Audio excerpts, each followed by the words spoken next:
Okay, so I think it deleted it got too long or something. The 500 hats of Bartholomew, the part 3. So I'll read that part. Bartholomew tipped up to the king and looked down. There stood a boy with a big lace collar and a little boy with it in his hair. It was the Grand Duke Wilfrid's nephew of the king. You send him down here, said the Grand Duke Wilfrid. I'll fix him. The king thought for a moment. He pushed back his crown, scratched his head. Well, maybe you can. There's no harm trying. Take him to the Grand Duke Wilfrid, commanded the king, and the two king's own guards led Bartholomew out of the throne room. Okay, there he is, talking to him. So there's him with the arrow. Pooh, said the Grand Duke Wilfrid, looking at Bartholomew's hat and laughing meanly.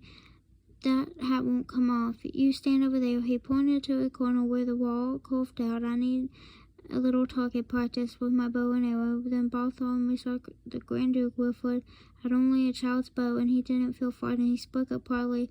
I can shoot with my father's big bow. My bow is plenty big enough for the shooting hats, especially hats like yours, said Wilfrid, and let fly an arrow.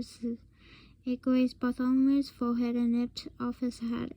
Away it blew over the parapet, but another hat appeared on his head. There it flew till the Grand Duke's whole bag full of arrows was gone, and a still hat sat upon Bartholomew's head.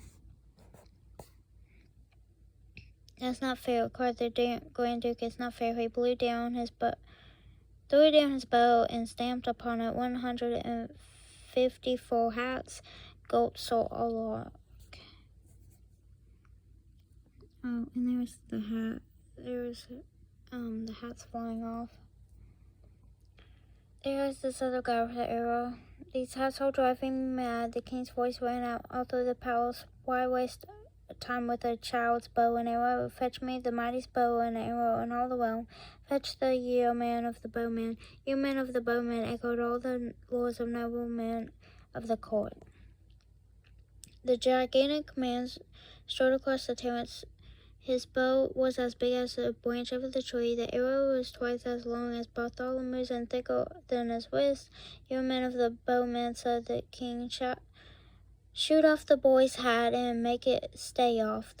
Bartholomew was trembling so hard he could scarcely stand straight. The yeoman bent back his mighty bow, zib, like a mad giant hornet.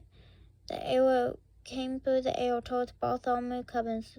The arrow had bit through the hat and carried it off and on for half a mile.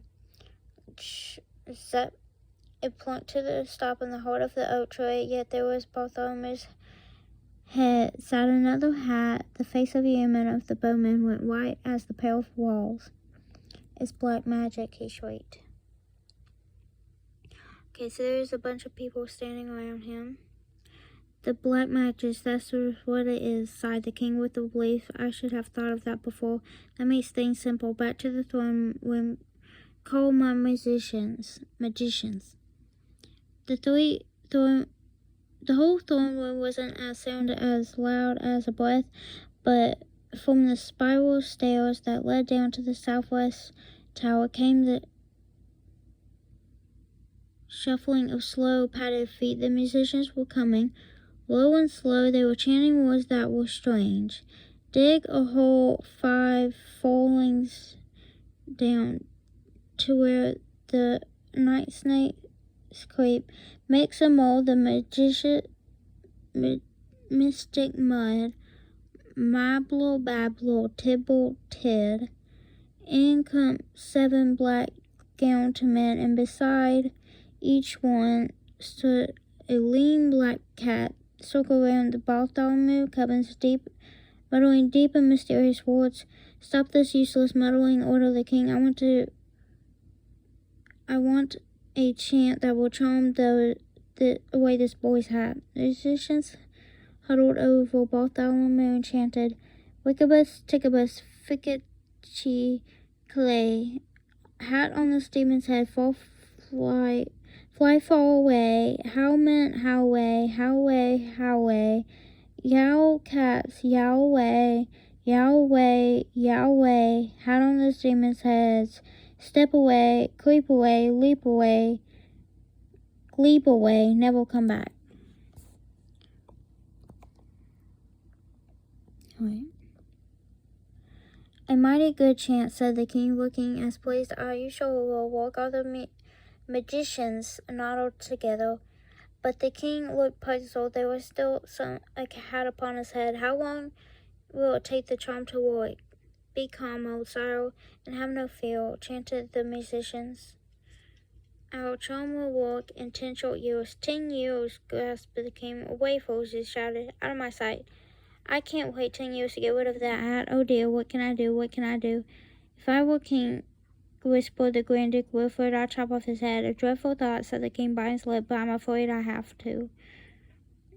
Young man, he said to Bartholomew Cubbins, and he pointed to a small door at the end of the room. March down those steps to the dungeon, and tell the executor to chop off your head. Bartholomew's heart sank into his boots, but he did as the king commanded. I must take off my hat, he said to himself as he started down the long black staircase. This is my last chance. One. Okay, there he is, whispering. Hat after another, he tore from his head. 156, 157, 158. It grew colder and damper. 217, 218, 219. Down, down, down. 231, 232, 233. It seemed to Bartholomew he must be in the very heart of the mountain. Who's there? Said a voice from the blackness. Bartholomew turned a corner and stepped into the dungeon. The executor was whispering and swinging his axe wildly because at the moment he had nothing to do. In spite of the business, he seemed to be a very pleasant man. The king says you must chop off my head, said Bartholomew. Oh, I hate to, said the executor, looking at him with a friendly smile. You seem like such a nice boy. Well, the king says you have to, said Bartholomew, so please get over with. All right, sighed the executor, but first we've got to take off the hat off your head. Why? Asked Bartholomew. I don't know, said the executor, but that's one of the rules. I can't execute anyone with this hat on. All right, said Bartholomew, you must take it off for me. The executor leaned off the chopping block that flipped off Bartholomew's hat. What's this? He gasped, blinking through the holes of the mask as another hat sat on Bartholomew's head. He flipped off this one off, and then another and another. Okay, so there's all his hats coming off.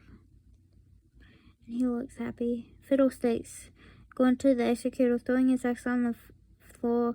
I can't execute you at all, he shook hands with Bartholomew, sent him back upstairs to the king. The king's been taking a nap on the throne. What are you doing back here? He said to Bartholomew, angry as being awakened. I'm sorry, said your majesty, explained Bartholomew. My head can't come off with my hat on. It's against the rules. So it can't, said the king, leaning back. Really, how many hats does that make altogether? The executioner knocked off 13, and I left 178 more on the dungeon steps at Bartholomew. 346 hats, mumbled Sir Alaric behind his scroll. Uncle Derwin yawned at Grand Duke Wilfred. I suppose I'll have to go away with him. Send up to the highest turret. I in person will push him off. Wilfred, I'm surprised at you, said the king, but I guess it's a good idea. So the king and the Grand Duke led Bartholomew Cubbins toward the highest torrent, up and up. The torrent steps he climbed behind them. This is my very last chance, thought Bartholomew. He snatched off his hat. 347. He snatched off another. He pulled and he flung them down. 398, 399. His arms seemed aching, pulling off the hats, but still the hats came. Bartholomew climbed on. 448, 449, 450, carrying Sir Alaric puffing up the steps behind him. Okay, so there's all the hats and he's counting them. Suddenly Sir Alaric stopped. He looked, he took off his triangle spectacles and wiped them on his sleeve, and then he looked again. The hats began to change. Hat 451 had not one but two feathers, and hat 452 had three, and 453 had three, and a little edge roll. The next hat was fancier than the hat before. Your majesty, cried Sir Alaric. But the king and the Grand Duke were way up there when they couldn't heal. They already